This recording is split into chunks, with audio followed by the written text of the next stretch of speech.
Lorsqu'un narcissique exerce un contrôle sur quelqu'un, les tactiques employées sont souvent subtiles et manipulatrices, s'attaquant directement au sentiment d'identité et à l'estime de soi de la personne. Cependant, lorsque ce contrôle commence à s'estomper, la stratégie du narcissique change radicalement. Il recourt à des méthodes plus agressives et plus externes pour tenter de maintenir son influence. C'est ce comportement désespéré que nous allons explorer aujourd'hui. Dans cette vidéo, je vais vous révéler 7 comportements typiques d'un narcissique lorsqu'il perçoit qu'il perd le contrôle sur vous. Nous verrons comment son besoin de contrôle, qui est pour lui synonyme de pouvoir, se manifeste de façon de plus en plus claire et inquiétante au fur et à mesure qu'il se sent menacé. J'ai organisé la liste des comportements par ordre croissant, en commençant par les signes les plus subtils qui apparaissent lorsqu'un narcissique pense encore avoir un certain contrôle, jusqu'aux gestes les plus désespérés et les plus évidents lorsqu'il sait qu'il a perdu toute influence sur vous. En comprenant ces tactiques, vous serez mieux préparé à reconnaître et à gérer ces situations, à protéger votre bien-être émotionnel et à retrouver votre autonomie. Numéro 1. Fausses excuses. Lorsqu'un narcissique perd le contrôle, l'une des premières tactiques qu'il peut adopter est de présenter une fausse excuse.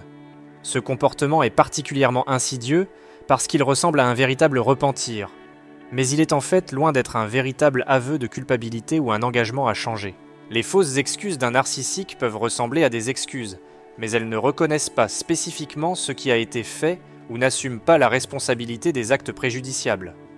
Des phrases comme « Je suis désolé que tu te sentes comme ça » ou « Je suis désolé que tu aies interprété les choses de cette façon » sont courantes. Il ne s'agit pas de véritables excuses, car elles renvoient la responsabilité de la blessure ou du malentendu à la personne blessée, suggérant que l'offense est une question de perception plutôt que de comportement concret. De plus, ces excuses ne s'accompagnent généralement pas de véritables changements de comportement. Un narcissique peut présenter des excuses excessives si cela lui permet de maintenir une image de bienveillance ou si c'est stratégiquement avantageux, mais il revient rapidement à ses anciens schémas. Le véritable objectif de ces excuses est de manipuler et de reprendre le contrôle, ce qui permet au narcissique de poursuivre son comportement abusif sans conséquences réelles. Ainsi, lorsqu'un narcissique présente de fausses excuses, c'est généralement le signe qu'il essaie de reprendre le contrôle perdu, en utilisant des regrets superficiels pour regagner la confiance et prolonger la dynamique dysfonctionnelle. Deuxièmement, aspirer et jeter. Lorsqu'un narcissique se rend compte qu'il commence à perdre le contrôle d'une personne, il peut employer une tactique connue sous le nom d'aspiration et rejet.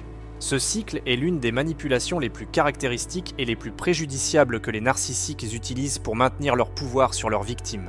Pendant la phase d'aspiration, le narcissique se comporte de manière exemplaire, affichant toutes les qualités charmantes qui ont initialement fait tomber la victime amoureuse ou lui faire confiance. Il peut se montrer extrêmement attentif, aimant et engagé, évoquant la phase d'idéalisation qui a eu lieu au début de la relation. Ce comportement est un effort calculé pour ramener la victime dans le cycle de l'abus, en profitant des sentiments qu'elle peut encore éprouver. Cependant, une fois que le narcissique estime avoir regagné suffisamment de contrôle et d'attention de la part de la victime, la phase de rejet commence. Cette phase peut être soudaine et cruelle, le narcissique retirant son affection et son attention, laissant souvent la victime confuse, blessée et déstabilisée. L'objectif est de laisser la victime dans un état émotionnel vulnérable, en augmentant sa dépendance émotionnelle et psychologique à l'égard de l'agresseur. Ce schéma aspiré et rejeté est une manipulation intense qui peut avoir des effets dévastateurs sur l'estime de soi et la santé mentale de la victime, qui se retrouve piégée dans un cycle répétitif de douleur et de réconciliation.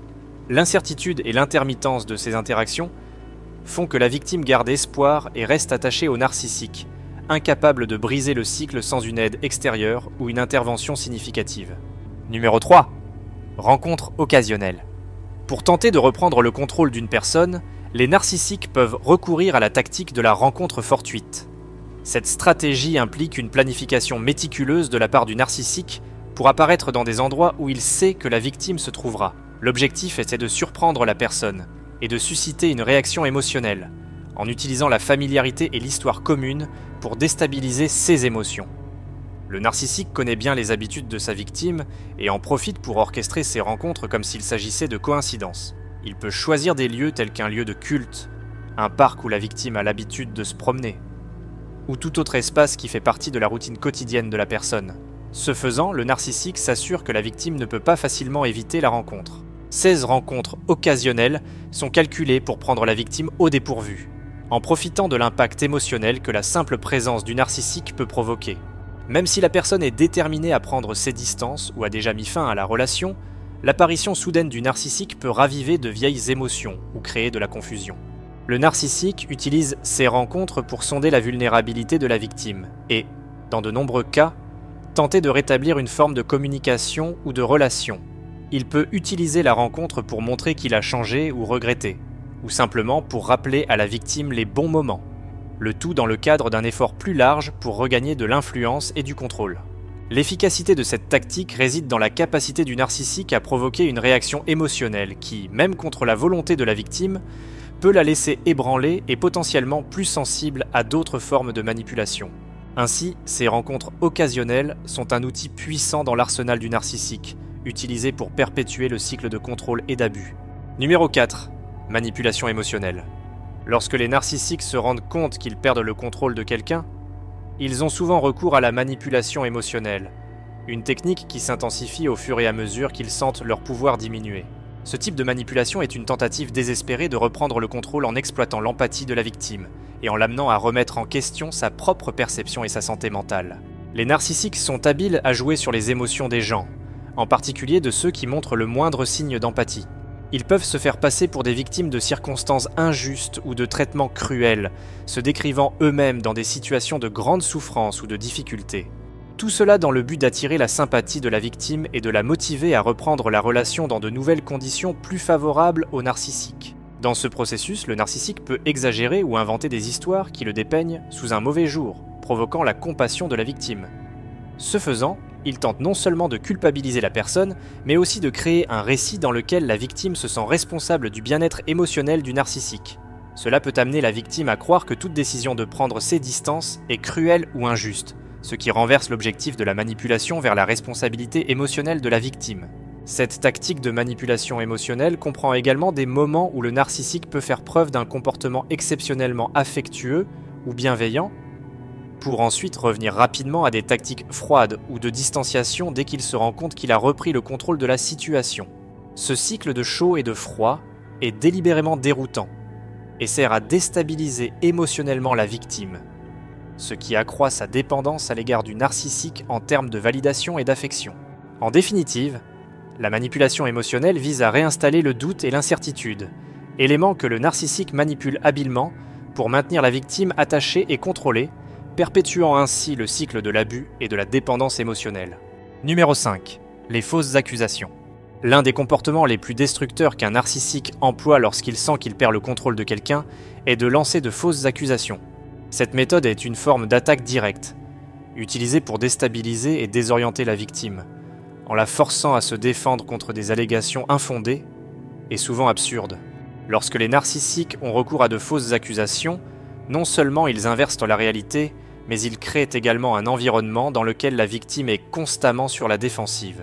Ces accusations peuvent aller de l'affirmation que la victime est le véritable narcissique dans la relation, à l'accusation de manipulation, de trahison ou d'autres comportements qu'elle n'a pas commis. Ce type d'accusation est particulièrement insidieux car il met la victime dans une position où elle doit prouver son innocence, souvent sans aucun fondement réel pour une telle défense. Ces accusations peuvent être choquantes et surprenantes, laissant la victime confuse et incertaine quant à la manière de réagir. Le but du narcissique est, par cette confusion et cette déstabilisation, de reprendre un certain contrôle, ou au moins de détourner l'attention de son propre comportement inapproprié. En accusant la victime, le narcissique tente également de semer le doute dans l'esprit d'autres personnes quant au caractère et à la crédibilité de la victime, ce qui peut isoler davantage la personne et limiter son soutien extérieur.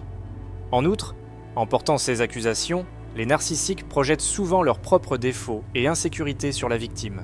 Ils accusent les autres des mêmes actions ou intentions qu'eux-mêmes, une tactique connue sous le nom de projection. Non seulement cette tactique trouble la victime, mais elle tente également de convaincre d'autres personnes que c'est la victime qui est à l'origine des problèmes, alors qu'en réalité, c'est le narcissique qui cause les dégâts. Ce type de manipulation est une stratégie claire visant à saper la victime et à renforcer le pouvoir du narcissique, en veillant à ce qu'il garde le contrôle, ou du moins, évite d'être perçu comme le véritable problème dans la dynamique de la relation. Numéro 6. Campagne de diffamation. Lorsqu'un narcissique se rend compte qu'il perd le contrôle de quelqu'un, l'une des tactiques les plus malveillantes qu'il peut employer est une campagne de dénigrement. Cette stratégie consiste à répandre des rumeurs, des mensonges et des demi-vérités dans le but de discréditer la victime aux yeux de ses amis, de sa famille, et parfois même de l'ensemble de la communauté. La campagne de dénigrement commence généralement par de fausses accusations, comme nous l'avons vu plus haut, mais elle s'étend à une tentative systématique de détruire la réputation de la victime. Le narcissique peut raconter des histoires qui dépeignent la victime comme instable, malhonnête ou même dangereuse, selon le contexte et la nature de la relation.